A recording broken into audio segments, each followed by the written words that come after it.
Events.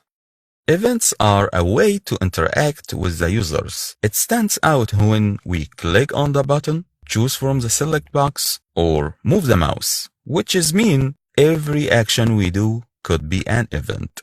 Let's find out how to use the events with React.js. Open the events.js file located in the src/theme. Make sure the events.js file has been imported into the index.js file in the head area.